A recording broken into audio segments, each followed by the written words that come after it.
Em nome do Pai que me criou, do Filho que me resgatou e do Espírito Santo que me santificou.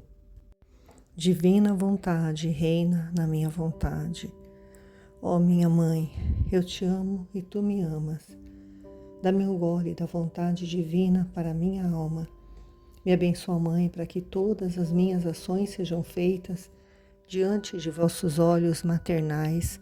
Amém. Fiat. Especial Semana Santa, o Evangelho como me foi revelado por Maria Valtorta. Quinta-feira Santa, preparativos da ceia pascal. A voz do Pai, o sinal combinado com o traidor, a manifestação do Pai e a homenagem dos gentios. 3 de abril de 1947. É uma nova manhã, tão serena, tão festiva, não há mais nem aquelas nuvens raras que ontem vagavam lentamente por sobre o cobalto do céu.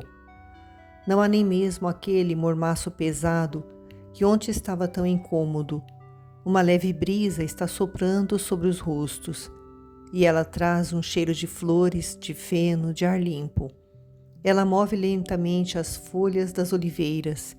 Fica parecendo querer mostrar o prateado das pequenas folhas lanceoladas, espalhar flores pequeninas, alvas, cheirosas sobre os passos de Cristo, sobre sua cabeça loura, beijá-lo, refrescá-lo, pois cada pequenino cálice já tem a sua gotinha pequenina de orvalho.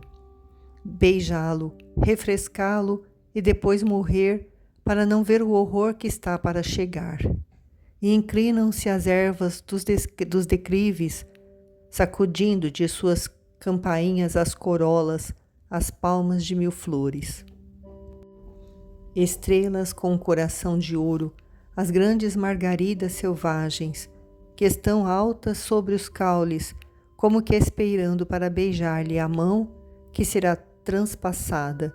E as primaveras e as matricárias beijam seus pés generosos, que pararão de andar para o bem dos homens só quando estiverem pregados, a fim de darem um bem maior ainda. E as rosas caninas soltam seu perfume. E o pioritério, que já não tem mais flores, sacode as suas folhas dentadas. Parece que ele está dizendo: não, não, àqueles que o querem usar para atormentar o Redentor. E não, dizem também os caniços do cedrom. Também eles não querem ferir, e o que querem são poucas coisas, mas nada que faça mal ao Senhor.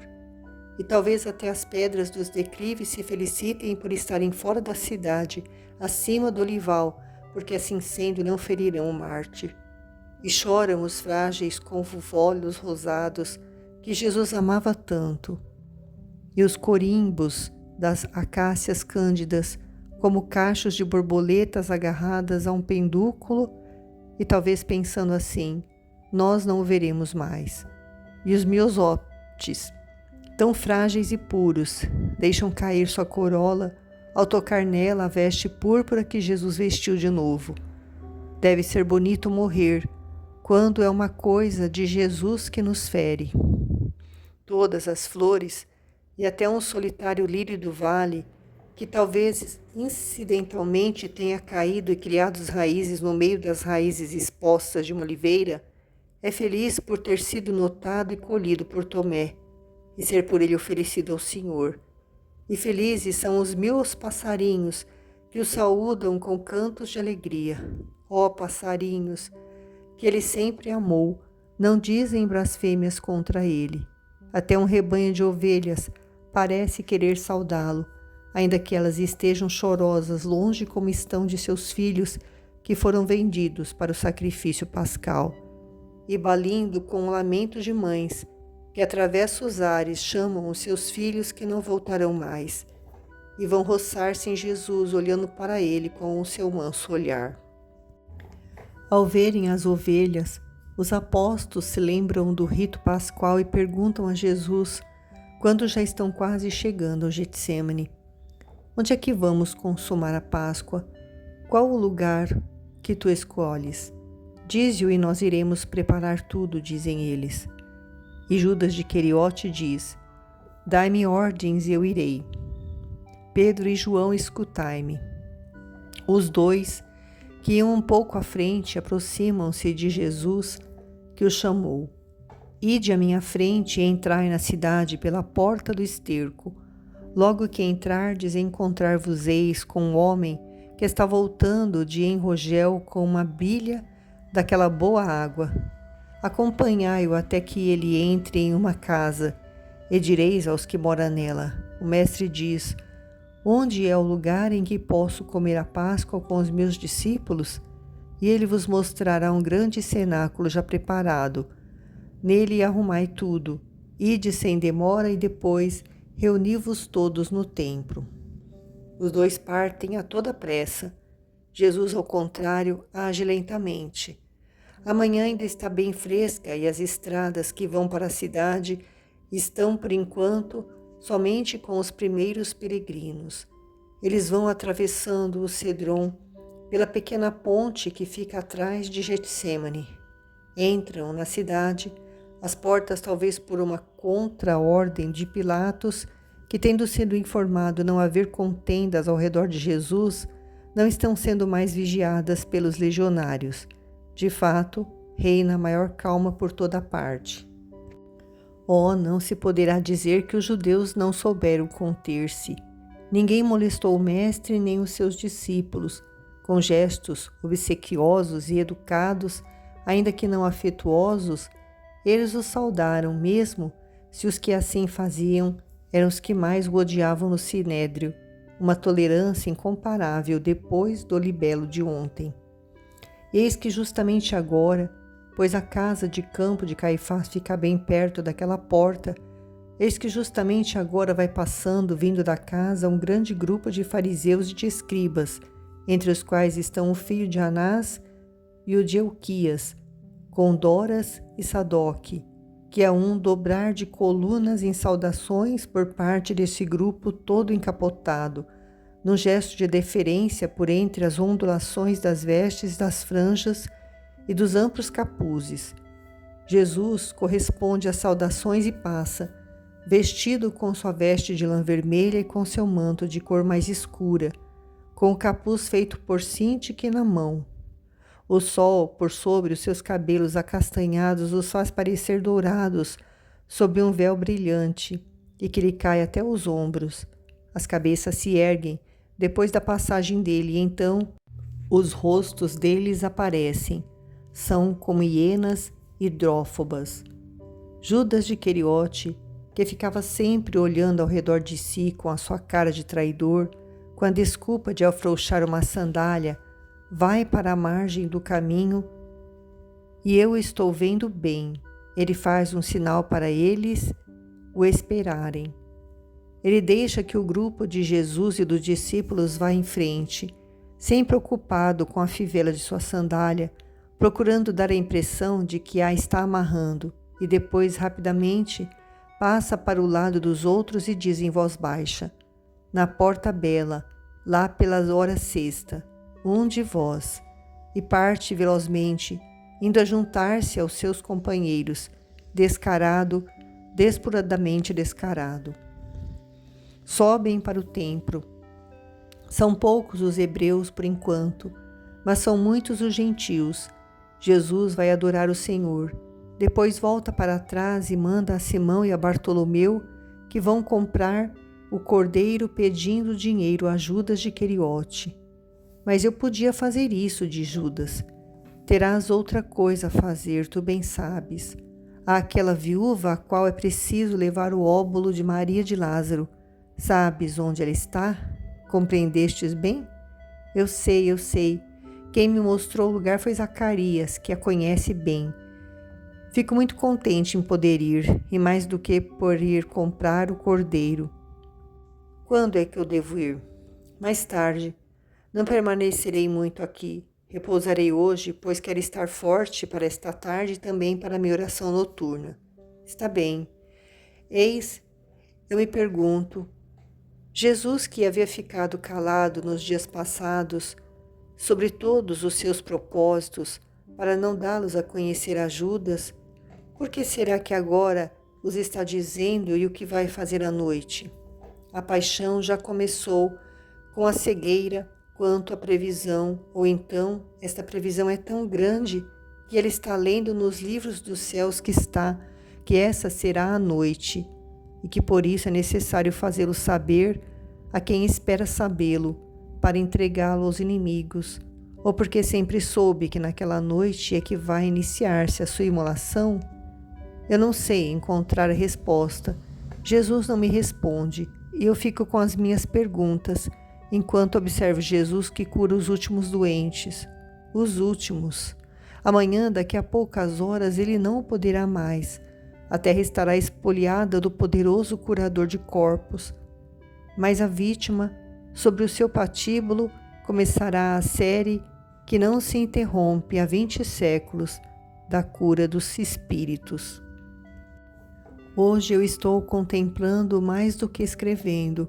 O meu Senhor faz que se proteja diante de mim a vista espiritual, desde o que está para acontecer neste último dia da liberdade para o Cristo, até o que vai acontecer nos séculos.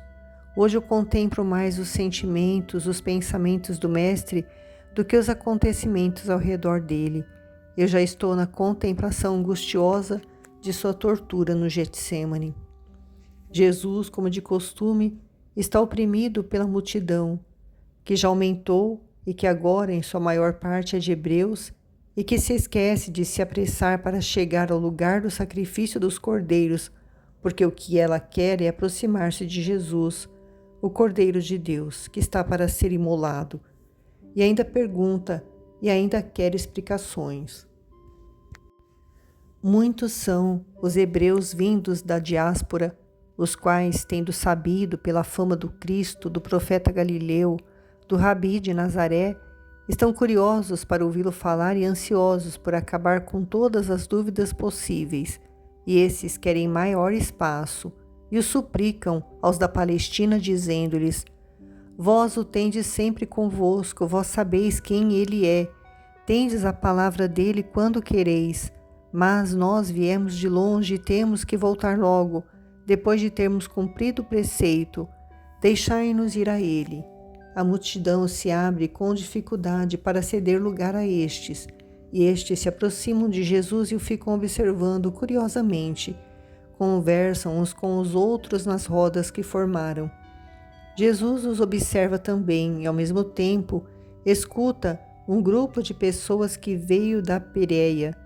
Depois, tendo atendido a essas pessoas que lhes ofereceram dinheiro para os seus pobres, como também muitos outros o fazem, ele entrega o dinheiro a Judas, como sempre, e se põe a falar. Iguais na mesma religião, mas diferentes quanto à proveniência.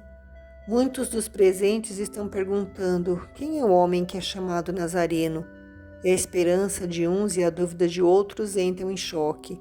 Escutai. Assim foi dito de mim: um rebento brotará da raiz de Jessé, e uma flor virá dessa raiz, e sobre ele repousará o Espírito do Senhor.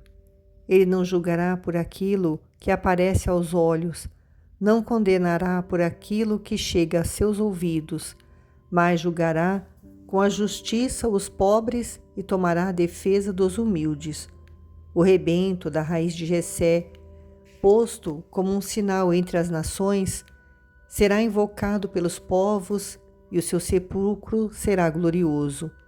Ele, tendo levantado uma bandeira diante das nações, reunirá os prófugos de Israel, os dispersos de Judá, e os recolherá dos 4 cantos da terra. De mim está dito: eis que o Senhor Deus vem com poder, e o seu braço triunfará. Ele traz consigo a sua recompensa e tem diante de seus olhos a sua obra. Como um pastor, ele apacentará o seu rebanho. Está dito de mim: eis o meu servo, com o qual eu estarei e com o qual a minha alma se compraz. Nele eu difundi o meu espírito. Ele levará a justiça entre as nações. Não gritará, não quebrará o caniço rachado, não apagará a luz que está fumegando, fará justiça de acordo com a verdade. Sem ser nem triste nem turbulento, chegará a estabelecer sobre a terra a justiça, e as ilhas estarão à espera de sua lei. Está dito a meu respeito: eu, o Senhor, te chamei na justiça, te tomei pela mão, te preservei, fiz de ti aliança dos povos e luz das nações, para abrir os olhos aos cegos e tirar do cárcere os prisioneiros, e dos calabouços aqueles que jazem nas trevas. Está dito sobre mim: o Espírito do Senhor está sobre mim, porque o Senhor me ungiu para anunciar a boa nova aos mansos, para curar os que têm o coração enfraquecido, para pregar a liberdade aos escravos, a libertação aos prisioneiros, para pregar o ano da graça do Senhor. Está dito de mim: ele é forte, apacentará o rebanho com a fortaleza do Senhor, com a majestade do nome do Senhor seu Deus. A ele se converterão, porque desde já ele será glorificado até os confins do mundo. Está dito de mim: eu mesmo irei à procura de minhas ovelhinhas, irei em busca das tresmalhadas, reconduzirei as que foram expulsas, cuidarei das que estiverem fraturadas, restaurarei as fracas, vigiarei as gordas e robustas, as apacentarei com justiça. Está dito: ele é o príncipe da paz e será a paz. Está dito: eis que vem o teu rei, o justo, o Salvador. Ele é pobre, cavalga um jumentinho. Ele anunciará a paz às nações. O seu domínio será de mar a mar, até os confins da terra. Está dito: 70 semanas foram fixadas para o teu povo, para a tua cidade santa, a fim de que seja eliminada a prevaricação. Tenha fim o pecado, seja cancelada a iniquidade, venha a eterna justiça, realizem-se as visões e profecias, e seja ungido o Santo dos Santos. Depois de 7 mais 72, virá o Cristo. Depois de 72, ele será morto. Depois de uma semana, ele confirmará o testamento, mas no meio da semana virão as vítimas e os sacrifícios, e haverá no templo a abominação da desolação, e durará até o fim dos séculos. Faltarão então as vítimas naqueles dias? O altar não terá vítimas? Haverá a grande vítima. E eis como a vê o profeta. Quem é esse homem que vem com as vestes tingidas de vermelho? Ele é belo em sua veste e caminha na grandeza de sua força. Mas como é que ele tingiu de púrpura sua veste, se ele é pobre? Eis o que diz o profeta: abandonei o meu corpo aos que me batiam, as minhas faces ao que me arrancavam a barba. Não afastei o rosto de quem me ultrajava, e a minha beleza e o meu esplendor se esvaíram, e os homens não me amaram mais. Os homens me desprezaram e me consideraram o último deles, o homem das dores. O meu rosto será velado e maltratado, e olharão para mim como para um leproso, enquanto por todos eu serei ferido e morto. Eis a vítima. Não temas, Israel, não temas. Não está faltando o cordeiro pascal. Não temas, ó terra, não temas. Eis aqui o Salvador, como ovelha será levado ao matadouro, porque ele o quis, e não abriu a boca para maldizer os que o matam. Depois da condenação, ele será levantado e consumado os seus padecimentos, com os membros deslocados, os ossos descobertos, os pés e as mãos transpassados. Mas depois da aflição, com a qual justificará muitos, possuirá multidões, porque depois de entregar a sua vida à morte pela salvação do mundo, ressurgirá e governará a terra, alimentará os povos com as águas vistas por Ezequiel, águas que saíam do verdadeiro templo, que mesmo tendo sido abatido, ressurge por sua própria força. com o vinho com o qual se tingiu de púrpura a cândida veste do cordeiro sem mancha e do pão vindo do céu. Sedento, vinde às águas, famintos, nutri-vos, exaltos, bebei do meu vinho, e vós doentes, vinde, vós que não tendes dinheiro, vós que não tendes saúde, vinde, e vós que estáis nas trevas, e vós que estáis mortos, vinde, eu sou riqueza e saúde, eu sou luz e vida, vinde vós que procurais o caminho, vinde vós que procurais a verdade, eu sou o caminho e a verdade. Não temais, por não poderdes consumar o cordeiro, porque faltam as vítimas verdadeiramente santas nesse templo profanado. Todos vós tereis o que comer, tereis o Cordeiro de Deus que veio para tirar os pecados do mundo, como disse, falando de mim, o último dos profetas do meu povo. Daquele povo ao qual eu pergunto: povo meu, que foi que eu te fiz? Em que foi que eu te entristeci? Que é que eu podia te dar a mais e que eu não tenha dado? Eu instruí os teus intelectos, curei os teus doentes, fiz o bem aos teus pobres, matei a fome das tuas multidões, te amei em teus filhos, perdoei, rezei por ti. Eu te amei até o sacrifício. E tu, o que é que dás ao teu Senhor? Uma hora ainda te é dada. É a última, ó meu povo, ó minha cidade real e santa, converter-te nesta hora ao Senhor teu Deus. Ele falou palavras verdadeiras. Assim foi, e ele verdadeiramente faz o que foi dito. Como um pastor, ele cuida de todos, como se fôssemos as ovelhas dispersas, doentes na escuridão, e veio para levar-nos pelo caminho justo, para curar-nos na alma e no corpo, para guiar-nos. Verdadeiramente todos os povos vão a ele. Vede lá aqueles gentios como estão admirados. Ele pregou a paz. Amor foi o que ele deu. Não entendo o que é que ele diz sobre o sacrifício. Ele fala como se tivesse que ser morto. Assim é, se ele é o homem visto pelos profetas, o Salvador. E fala como se todo o povo tivesse que matá-lo. Isso não acontecerá nunca. O povo, nós o amamos. É nosso amigo, nós o defenderemos. Ele é galileu e nós da Galileia daremos a vida por ele. Ele é da raça de Davi e nós levantaremos as mãos para defendê-lo, nós que somos da Judéia. E nós que ele amou, como amou a vós, nós de Aranítide, da Pérea, da Decápole, será que poderemos esquecer-nos dele? Todos nós o defenderemos. Estas são as palavras que se ouvem por entre a multidão que já está muito grande. Como são passageiras as intenções humanas. Pela posição do sol, creio que agora deve ser 9 horas da manhã. 24 horas mais tarde, todo esse povo já estará, desde há muitas horas, ao redor do mestre para torturá-lo com ódio e com pancadas, e gritando e pedindo a sua morte.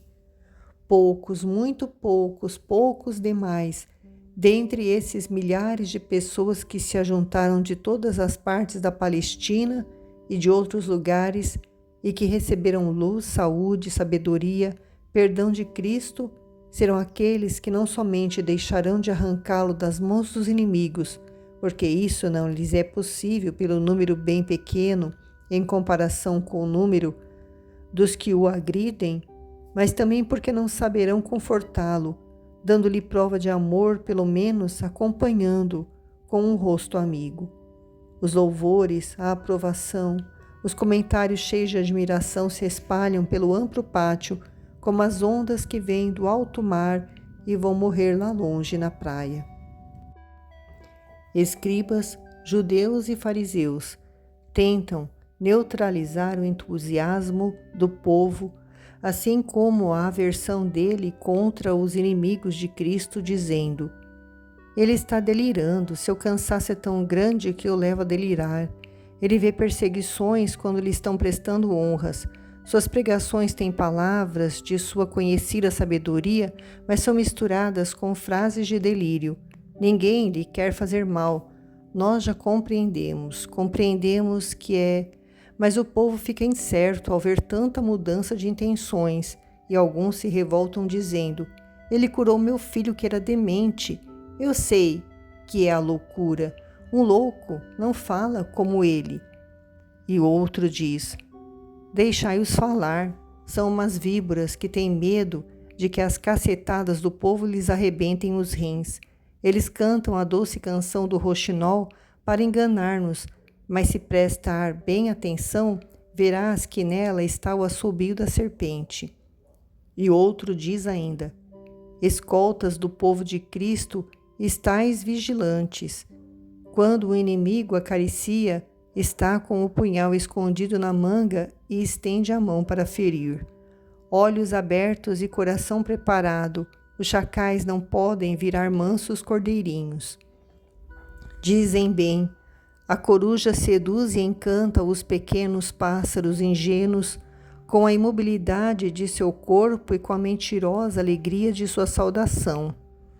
Ela ri e os chama com o seu grito, mas já está pronto para os devorar, e assim por diante, de um grupo ou outro. Contudo, há também os gentios. Os gentios foram constantes e sempre mais numerosos a escutar o Mestre nestes dias de festa, sempre separados da multidão, porque o exclusivismo hebraico-palestino é forte e os rejeita. Querendo ocupar os primeiros lugares ao redor do Rabi, eles têm o desejo de se aproximarem dele e falar-lhe. Um grupo grande deles está olhando para Filipe, que a multidão foi empurrando para um canto. Eles se aproximam dele e lhe dizem: Senhor, nós desejamos ver de perto Jesus, o teu mestre, e falar com ele pelo menos uma vez. Filipe se põe na ponta dos pés para ver se descobre algum dos apóstolos que esteja mais perto do Senhor. E então ele vê André e lhe grita depois de havê-lo chamado: aqui estão os gentios que quereriam saudar o mestre. Pergunta a ele se quer acolhê-los. André, que está a alguns metros longe de Jesus, comprimido no meio do povo, vai abrindo ala sem muita cerimônia, distribuindo cotoveladas generosamente, gritando: abri caminho, eu estou dizendo, eu preciso chegar até o mestre. Ele chega, ele transmite o desejo dos gentios. Leva-os para aquele canto, eu irei até eles.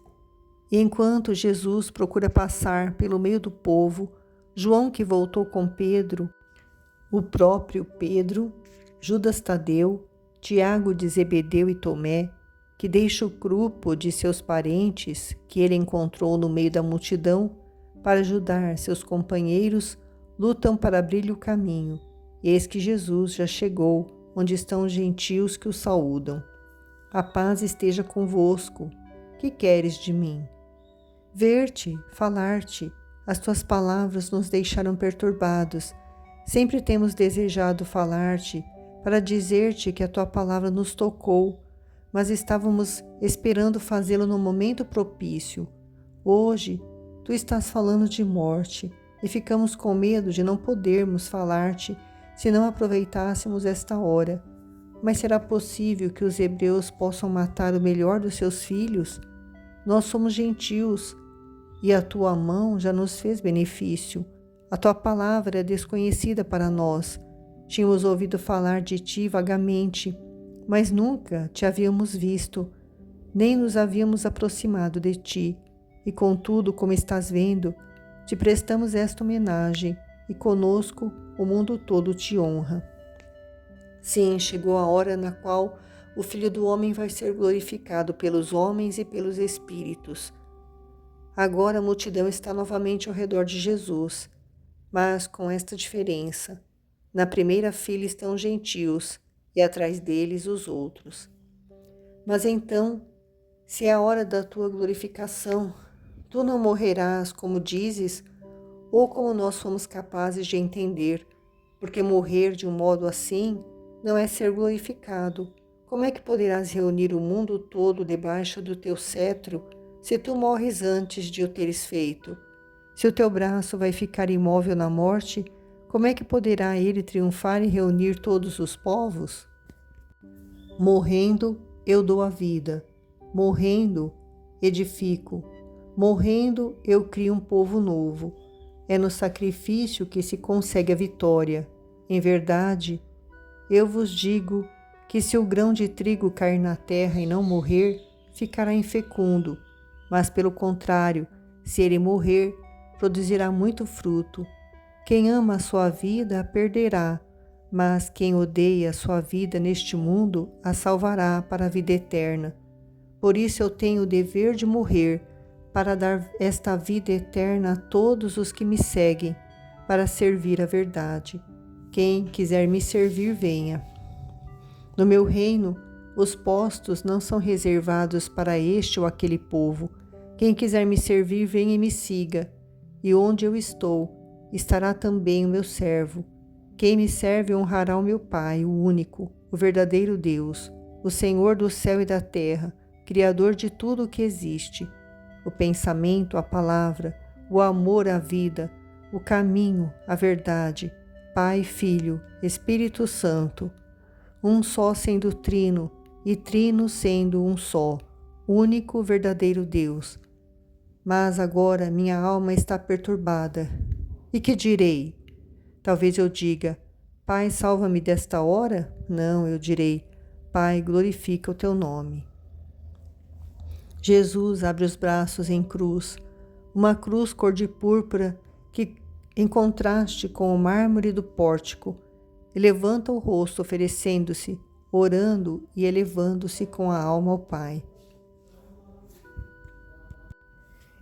E uma voz, mais forte do que o trovão, imaterial, isto é, não semelhante a nenhuma voz humana, mas muito bem ouvida por todos os ouvidos, enche o céu sereno daquele belíssimo dia de abril e vibra, mais potente do que o acorde de um órgão gigante, belíssima em sua tonalidade, proclama: Eu o glorifiquei, e ainda o glorificarei. O povo ficou com medo. Aquela voz tão forte que fazia tremer o chão e que estava por cima dele, aquela voz misteriosa, diferente de qualquer outra, vinda de uma fonte desconhecida, aquela voz que preenche tudo, desde o setentrião até o meio-dia, do Oriente ao Ocidente, aterroriza os hebreus e enche de espanto os pagãos. Os primeiros se jogam no chão, os que podem fazê-lo, murmurando e tremendo. Agora morreremos. Acabamos de ouvir a voz do céu. Um anjo nos falou, e batem no peito esperando a morte. E os segundos gritam: um trovão, um estrondo, vamos fugir. A terra rugiu, tremeu. Mas fugir é impossível no meio daquela confusão que aumenta ainda mais por causa daqueles que, estando ainda fora das paredes do templo, correm para o lado de dentro delas, gritando: piedade de nós, corramos, aqui é lugar santo, não se rachará o monte onde está o altar de Deus. E assim dizendo, cada um fica onde está, impedido de sair por causa da multidão e do espanto. Sobre os terraços do templo, sobem correndo os sacerdotes, os escribas e os fariseus, que estavam espalhados pelos meandros de lá, os levitas e os estrategistas. Todos eles, agitados e atordoados, mas de todos eles, quem desce para o meio do povo que está nos pátios, outro não é senão Gamaliel com seu filho. Jesus o vê passar, todo vestido de branco em sua veste de linho, que é tão branca que chega a brilhar quando exposta à forte luz do sol que nela vem bater. Jesus, olhando para Gamaliel, mas como se estivesse falando a todos, levanta a voz dizendo: não é para mim, mas para vós que veio aquela voz do céu.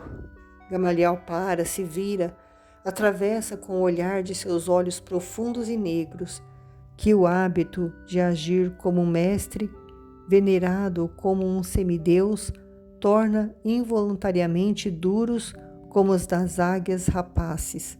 Vão ao encontro do olhar cor de safira, límpido, doce em sua majestade de Jesus.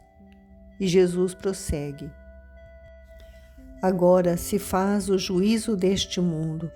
Agora o príncipe das trevas está para ser expulso. E eu, quando for levantado, atrairei todos a mim, porque assim é que o Filho do Homem salvará. Nós aprendemos nos livros da lei que o Cristo vive para sempre. E tu que dizes ser o Cristo, agora dizes que deves morrer, e dizes também que és o Filho do Homem e salvarás aos seres levantado. Então quem és tu? És o Filho do Homem ou és o Cristo? Diz a multidão que se sente reanimada. Eu sou uma única pessoa. Abri vossos olhos à luz. Ainda por um pouco de tempo, a luz está convosco. Caminhai para a verdade, enquanto tendes a luz entre vós, para que não vos surpreendam as trevas. Os que caminham no escuro não sabem para onde estão indo. Enquanto tendes a luz entre vós, crede nela, para serdes filhos da luz. E Jesus se cala. A multidão está perplexa e dividida. Parte dela vai-se embora, balançando a cabeça. Outra parte fica observando o comportamento dos principais dignatários, dos fariseus, dos chefes dos sacerdotes, dos escribas, especialmente de Gamaliel, e regula seus próprios movimentos de acordo com o comportamento deles. Outros ainda aprovam com a cabeça e se inclinam diante de Jesus com claros sinais de que lhes querem dizer: nós cremos, nós te honramos por seres quem és. Mas eles não têm coragem de formar fileiras abertamente a favor dele.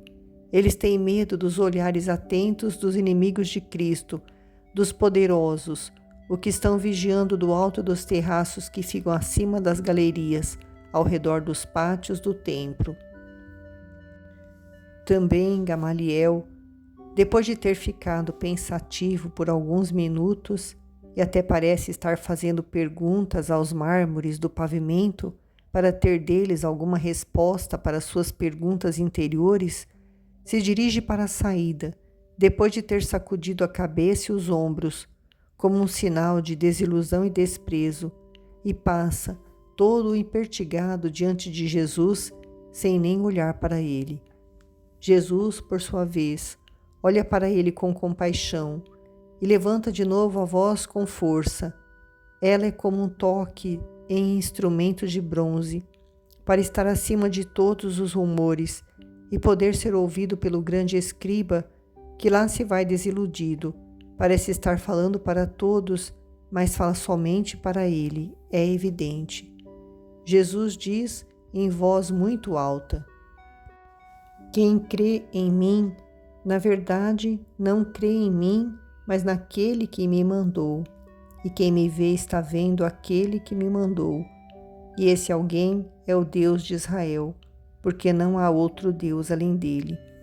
Por isso é que eu digo: se não podeis crer em mim, como aquele que é chamado filho de José de Davi, e que é filho de Maria, também da estirpe de Davi, da virgem vista pelo profeta e que nasceu em Belém, como foi predito pelas profecias, tendo como seu precursor o Batista, também como foi dito há séculos, crede pelo menos na voz do vosso Deus que vos falou do céu. Crede em mim como filho deste Deus de Israel, porque se não credes em quem vos falou do céu, não é a mim que ofendeis, mas ao vosso Deus, do qual eu sou filho. Não queirais permanecer nas trevas. Eu vim como luz ao mundo, a fim de que quem crê em mim não fique nas trevas. Não queirais ter remorsos, que não podereis mais aplacar depois, quando eu já tiver voltado para lá de onde eu vim, e ele seria um castigo bem duro de Deus para a vossa teimosia. Eu estou pronto a perdoar, enquanto estou entre vós, enquanto o julgamento não tiver sido feito, e também porque, no que depende de mim, tenho o desejo de perdoar, mas diferente é o pensamento de meu Pai, porque eu sou a misericórdia e Ele a justiça. Em verdade eu vos digo que se alguém ouve as minhas palavras e depois não as cumpre, não sou eu que o julgo. Eu não vim ao mundo para julgar, mas para salvar o mundo.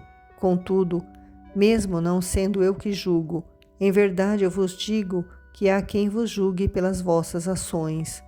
Meu Pai, que me mandou, julga aqueles que rejeitam sua palavra. Sim, quem me despreza e não reconhece a palavra de Deus e não acolhe as palavras do Verbo, esse já tem quem o julgue, a própria palavra que eu anunciei. Ela é que o julgará no último dia. De Deus não se zomba, foi dito, e o Deus de quem se zombou será terrível para aqueles que o julgavam louco e mentiroso. Lembrai-vos todos de que as palavras que me ouvistes dizer são de Deus, porque eu não falei por mim, mas o meu Pai que me mandou, Ele mesmo foi quem me prescreveu o que é que eu devo dizer, o que é que eu devo falar, e eu obedeço a sua ordem, pois eu sei que o seu mandamento é justo. Todo o mandamento de Deus é vida eterna, e eu, vosso mestre, dou-vos o exemplo de obediência a todas as ordens de Deus. Por isso ficai certos de que as coisas que eu vos disse e digo, eu as disse e digo, como meu Pai as deu para vô-las transmitir. E o meu Pai é o Deus de Abraão, de Isaque e de Jacó, o Deus de Moisés, dos patriarcas e dos profetas, o Deus de Israel, o vosso Deus. Palavras de luz que caem nas trevas, que já escureceram os corações. Gamaliel, que havia parado outra vez com a cabeça inclinada, põe-se a andar de novo. Outros o acompanham, sacudindo a cabeça ou criticando. Jesus também pôs-se a andar, mas antes ele diz a Judas Queriote: vai para onde tens que ir. E aos outros diz: cada um é livre para ir para onde deve ou para onde quer. Comigo fiquem os discípulos pastores. Ó, leva-me contigo, Senhor, diz Estevão. Vem. Eles se separam. Não sei onde vai Jesus, mas sei aonde vai Judas de Queriote. Ele vai para a porta bela e já vai subindo os diversos degraus que do átrio dos gentios levam ao das mulheres, e depois de tê-lo atravessado, vai subindo no fim deles outros degraus. Observa como vai o átrio dos hebreus e com raiva bate o pé no chão, por não ter encontrado quem está procurando. Ele volta, vê um dos guardas do templo e o chama. Depois, com a sua costumeira arrogância, lhe dá esta ordem: vai à casa do Eleazar ben Anás, que ele venha logo à porta bela, e diz-lhe que Judas de Simão está esperando para coisas sérias. Ele se encosta a uma coluna e fica esperando. Passa aí pouco tempo, Eleazar, filho de Anás, Euquias, Simão, Doras, Cornélio, Sadoc, Naum e outros mais, acorrem todos com um grande esvoaçar de vestes. Judas lhes fala em voz baixa, mas excitado: está tarde, depois da ceia no Getsêmani, ide até lá e prendei-o.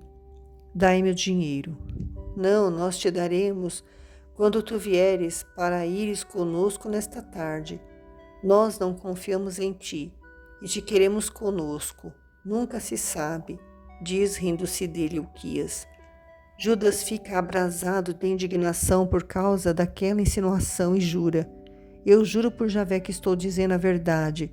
Sadoc lhe responde: está bem, vamos, mas o melhor mesmo é fazer assim. Quando chegar a hora, tu virás, tomarás contigo os designados para a captura, irás com eles, para que não aconteça que os guardas astutos prendam, agarrem Lázaro por engano e façam que daí resultem problemas. Por isso tu mostrarás aos guardas com um sinal qual é o homem. Deves entender. Naquela hora já terá entrado a noite e haverá pouca luz. Os guardas já estarão cansados e com sono. Mas se tu os guiares, isto mesmo, e vós que dizes? E o pérfido Sadoc se vira para os companheiros e diz: eu proporia que o sinal fosse um beijo. Um beijo é o melhor sinal para se mostrar o amigo traído. Todos riem. É um coro de demônios zombando. Judas está furioso, mas não volta atrás. Não volta atrás mais. Sofre pela zombaria que fazem dele, mas não por aquilo que está para fazer. E a tal ponto que diz: mas lembrai-vos bem de que eu quero as moedas contadas na bolsa antes de sair daqui com os guardas. Tu as terás, até a bolsa nós te daremos, a fim de que possas conservar nela aquelas moedas como uma lembrança do teu amor. Adeus, serpente. Judas está lívido, já está lívido, pois ele não perderá nunca mais aquela cor e aquela expressão de um espanto desesperado. Pelo contrário, com o passar das horas se irá acentuando sempre mais, até ficar insustentável à vista quando ele estiver pendurado na árvore. Foge de lá. Jesus foi refugiar-se no jardim de uma casa amiga. É um jardim tranquilo de uma das primeiras casas de Sião. Ele é cercado por muros altos e antigos, é silencioso e fresco, coberto pelas frondes balançantes das velhas árvores. Uma voz de mulher está cantando, não longe de lá, uma doce cantiga de ninar.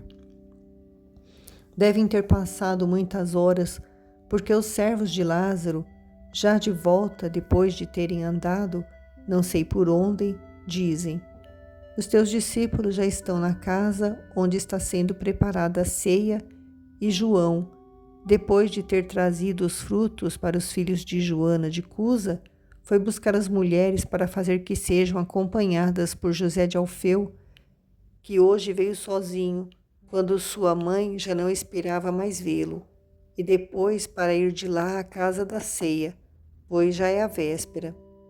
Nós também iremos, já chegou a hora das ceias. Jesus se levanta e torna a pôr o manto. Mestre, ali fora estão algumas pessoas do censo, e elas quereriam falar-te sem serem vistas pelos fariseus, diz um dos servos. Faze que elas entrem, Esther não se oporá, não é verdade, mulher? Diz Jesus, virando-se para uma mulher já madura que está chegando para saudá-lo. Não, mestre, minha casa é tua, tu sabes disso. Foi um pouco demais o tempo em que fizestes uso dela. O suficiente para que eu possa dizer ao meu coração: esta foi uma casa amiga. Depois dá esta ordem ao servo: manda entrar os que estão esperando. Entram umas 30 pessoas de nobre aparência e o cumprimentam. E um deles fala por todos os outros: Mestre, as tuas palavras nos fizeram estremecer. Nós ouvimos em ti a voz de Deus, mas dizem que somos loucos porque cremos em ti. Que faremos então? Não é em mim que crê quem diz crer em mim, mas crê naquele que me mandou, porque eu sou uma só coisa com meu Pai.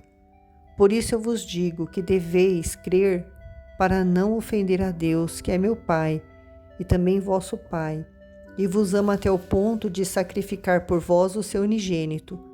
Porque se há dúvida nos corações de que eu seja o Cristo, não há dúvida de que Deus esteja no céu.